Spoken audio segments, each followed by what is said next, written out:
Hey friends, it's like 4:30 a.m., 4:30 a.m., 4:30 a.m. This is how you know it's 4:30 a.m. when I say 4:30 a.m.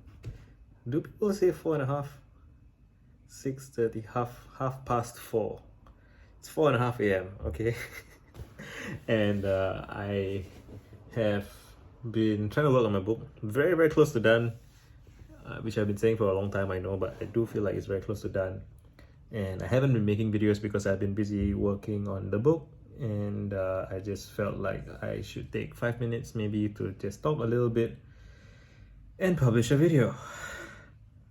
How am I feeling? I don't feel good, to be honest. I feel... Oh, she's here again. My cat. I feel... Hey. I feel tired, stressed. I can feel my... I feel like I can feel my cortisol levels, but I don't actually know what that is. But intellectually, I think of it as cortisol levels. In practice, I guess it feels like, my eyeballs start burning. I can't sleep very well. What else? Yeah, mainly the eyeballs thing. I feel like eating and drinking more sugar. My sleep's not so good. I said that already. Yeah, so that's just how it is. It's like crunch time. Maybe I should take a day off, but it's not like I've been working regularly anyway, so I mean, I'm confident that I'm going to finish this. So I don't feel despair, which I remember feeling in the past when I used to be overwhelmed by projects similar to this. So there is a familiarity to this stage of the project, which is quite cool. I think it's nice to be familiar. And I was saying to one of my friends that a part of me gets off on this. I think, this sick sort of self-flagellation maybe. I do need a good night's sleep. I hope that after I publish this, and I do feel like every time I publish a video, I get a bit of a boost, like psychologically. I feel like I got something done, and that, I think, releases some of my stress levels, cortisol levels. I don't know what's the right way to talk about it. I guess let's make this video talking about stress and exhaustion funnels and tiredness. Have I made a video about exhaustion funnels? Fuck it, I'll just talk about this somehow anyway. So when I might be too tired to talk about tiredness, haha. But it might be true. I don't know. I'm just gonna ramble a bit more. Where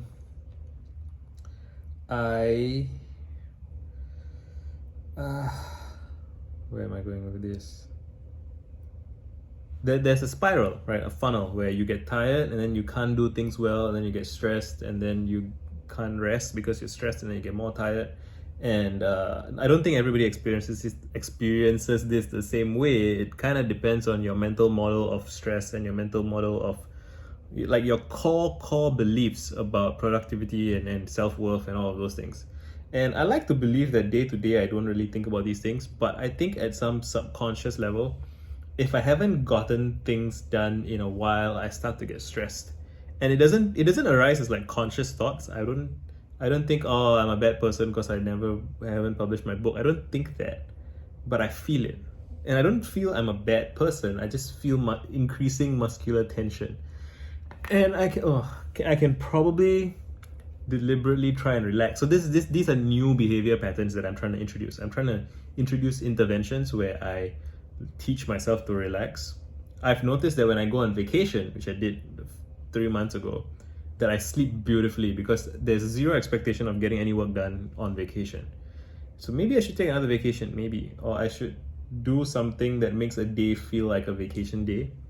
And then the relaxation I would get from that would bring my stress levels down, my daily cortisol cycles. I don't know what the actual science behind it is. It would be cool if I could have like a blood test, or how do you test your cortisol levels? If I could have some kind of meter that I could implant in my body and see the rates over the days, I bet I would see it go down.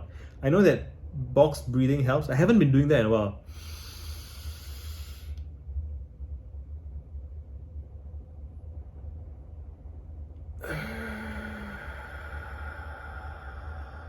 I know that my breathing has been pretty shallow recently. I was on a podcast earlier and I was rushing through it.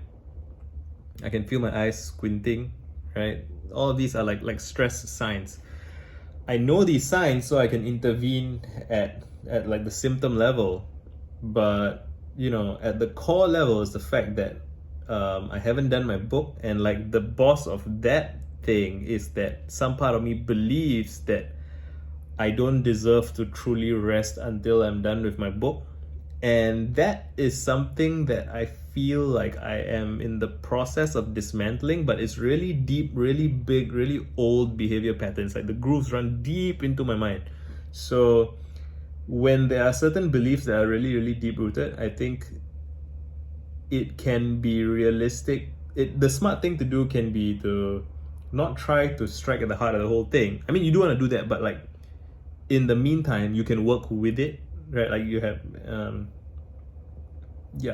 so like if I can take steps to so it's like I have a bad guy in my head, let's just say. And I don't know if the analogy is good, but I have some kind of dictator in my head, and I'm not going to be able to overthrow him overnight, right? There's no revolution that happens overnight. And so, in the meantime, to prevent him from bullying me, right, there are things that I can do to reduce his bullying. And part of those things is to present him with tasks done, right? And if I ship a video, which I'm gonna do in a minute, that would release some of the tension there. That doesn't mean that the whole system isn't kind of corrupt, right? That doesn't. I would still want to depose of the dictator or reform him, or just change that. And this is what my book is about, ironically, right? And I almost feel sometimes, I wonder sometimes if I defer my book to experience this frustration so that I have to deal with it so that I can improve my book. Huh? Very meta. I'm full of shit. But I laugh. Once I get to laughter, I think I'm in a good place. Then I relax, right? And making yourself laugh is a big part of coping. Maybe. I don't know. We'll see. I'm going to just ship this now. Thanks for hanging out. I hope you guys are well. Done.